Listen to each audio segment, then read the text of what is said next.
What's going on, everybody, and welcome back to the channel. We're here with another video. West Ham versus Manchester City match preview. Before we get started, you know the drill. Please smash the like, hit the subscribe button. Road to 100 subscribers. We are moving. We are marching on. Look, I want to start off with the Champions League draw yesterday. I'm really happy with the teams that we got in our little league. I think we should, personally, I believe we should win all of our games. When I look at the teams we're going up against, when I look at our squad versus their squad, the managers, just everything in total, I think we should win all our games. Inter Milan might be a bit of a problem, but we have them at home, and we don't lose games at home in Europe. I think PSG might be slightly more challenging, even though they don't have Kylian Mbappe or any recognized superstar, because we know they're known for their superstars, your Messi, your Neymars, your Mbappes. So they might pose a little bit of a different outcome, but I still believe we should beat them. Juventus, not the Juventus of old. They're not the Juventus of old. Even though we have them away at the Allianz Arena, we should still beat them. We should still beat them. When I look at the squad that we have, we're Man City. We should be beating these guys. And then everybody else should be getting slapped up because they're not as good as us. Yeah. So I'm really happy with who we got in our draw. Honestly, I believe we should go 14 out of... We should win all our games. I think we should go 8 out of 8.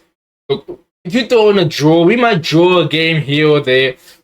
But I don't see how any team is capable of beating us. Whether it's at home or away from home, I just don't believe there's a team that we play against. Obviously, they could. In a once-off game, anything can happen. Yeah? We know that. In a once-off game, anything can happen. A dodgy goal, dodgy refereeing decision, dodgy VAR decision. We've seen, as Manchester City fans, we've seen it. The Spurs game comes into question where Llorente literally handballs the ball in. VAR looks at it and doesn't overturn it. So we've seen suspect calls as Manchester City fans in the Champions League. But honestly, I believe we should be winning all of our games. I can see a draw or two, but I do not see somebody beating us. Having said that, let's move on now to the preview for the West Ham game, which I think is going to be a very tricky game. I think this is going to be a really difficult game. And I'm seeing the vibe on socials is we're just going to run all over West Ham. I don't think so. I think it's going to be tough. When you look, because I really love what West Ham have done in the window. The players that they've brought in, quality players to add on to what is already a really strong core of Paqueta, Bowen, Kudus, Ward-Prowse.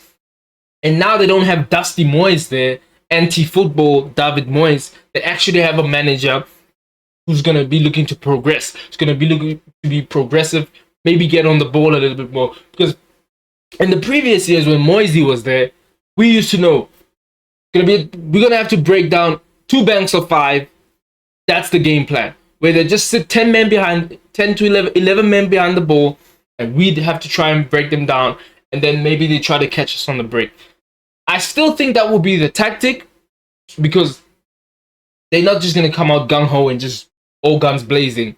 But I believe that Lopetegui will try to get them on the ball. They look to get on the ball a little bit more than under Moyes. They look to be more progressive. So I don't believe it's just going to be the whole game just park the bus and then hope for the best. I think they will try to get on the ball a little bit more.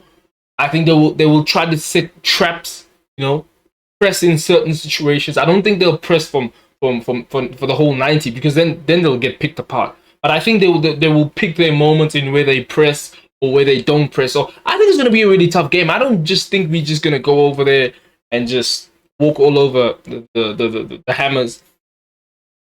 Look, if they end tomorrow, we went over there, we smashed them 4-0. I'm taking that. I love that. But I do not see that happening, because I think West Ham are a really good team. And we saw how they dismantled Crystal Palace at the weekend. Obviously, Crystal Palace is nowhere near Manchester City. But I'm just saying, so they have players in that team that could cause us some serious problems. And I have a feeling that the game is going to be tricky. I don't think it's just we're just going to blaze right through them. Obviously, we have a lot of players in form. Obviously, Rodri's back now, back in training. Guardiola mentioned in his interview, in his presser this afternoon, they are in contention. Him and Mateo, contention for the game at the weekend. Me personally, I just wouldn't start him. I'd just give him an extended break, well on into the international break, and then have him ready to start playing football after the international break. Because Mateo Kovacic has been really good. And now that we have Gundo back, we could play a double pivot of Gundo and Mateo Kovacic. And then if you want to bring him on to just get his legs loose, you can bring him more towards then. I think Mateo Kovacic and Gundogan. And I'm going to give my predicted 11 in a minute. But I think that should be good enough to beat West Ham. I think that should be good enough to beat West Ham. Not taking away anything away from West Ham, but those two players should be good enough to beat a West Ham team if you're serious about challenging for the title, which we are. I think that should be enough to. Where's my caps? Woo! Did I see that? Anyway, yeah. So I think that should be enough to beat West Ham, even though I think it's going to be tricky. And I think Pep Guardiola also mentioned that Phil Foden is out. I think that guy might have COVID. I think Phil Foden might have COVID. I really do think Phil might have COVID, and they just try to keep it on the down low, because there's no way you can have the runs for like a week and a half. Now you know when you have the runs and you eat something that you shouldn't have ate, or you drank something that you shouldn't have drunk, and you get the runs for a day or two. Not a whole week. Phil Foden got the vid. Phil Foden got the vid, and they're keeping it on a down low. So I don't think he'll be playing tomorrow.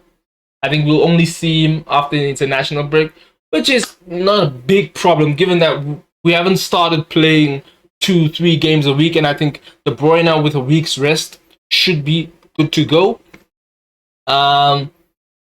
Just this camera. I feel like I'm too. Okay.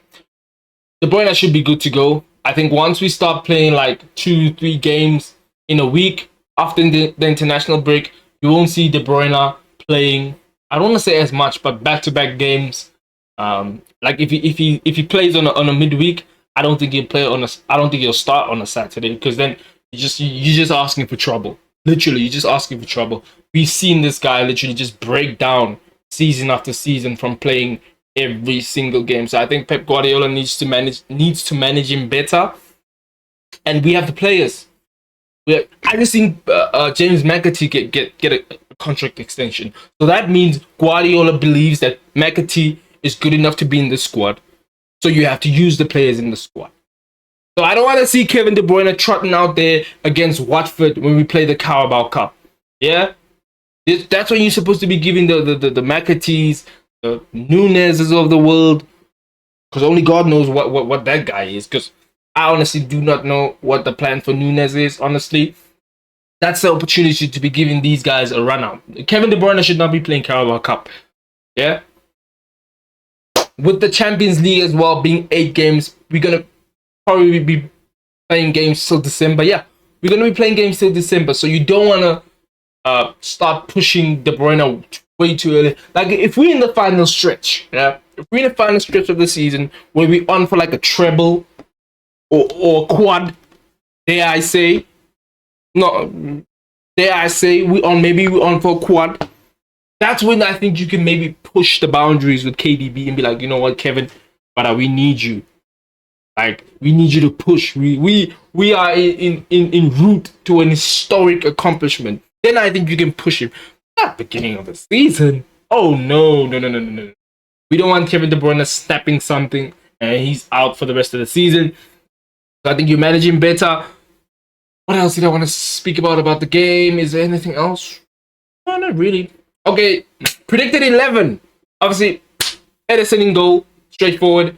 Right back, I'm sticking with Rico Lewis. I've seen a lot of people murmurs about should Kyle Walker come back into the lineup. No, Rico Lewis has been performing well, and he keeps the shirt for me. He's been outstanding because the reason I also say that is because if you all of a sudden change Rico Lewis, I think you have to change the whole style of how we've been playing now.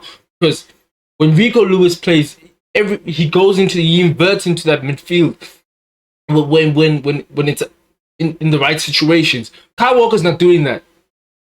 If Kyle Walker's in midfield, we are finished. Yeah, we should just end. Football is finished if Kyle Walker's inverting into midfield.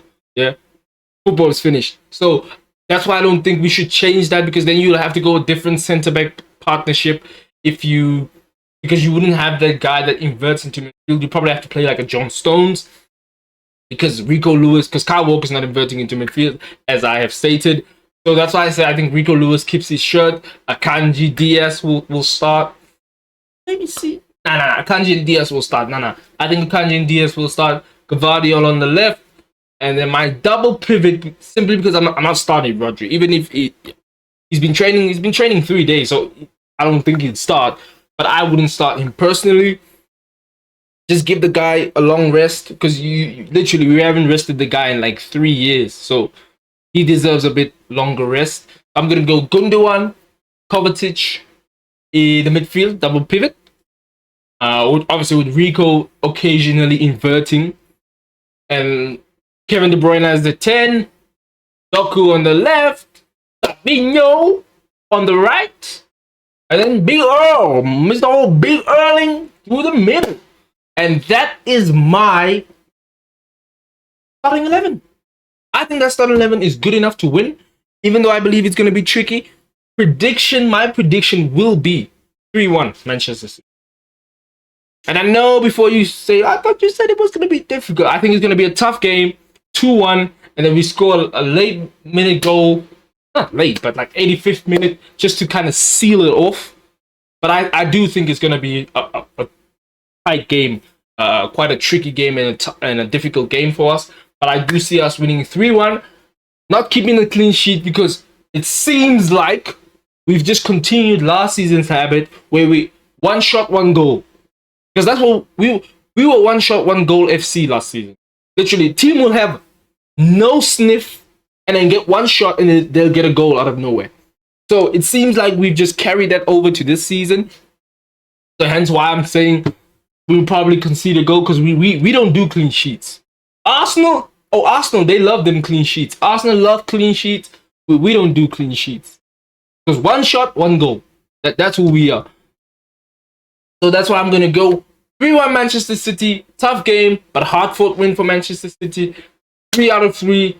Probably will be top of the league heading into the international break, which is really good. Which I really like. I've said it in multiple streams that I want us to have a good start for once.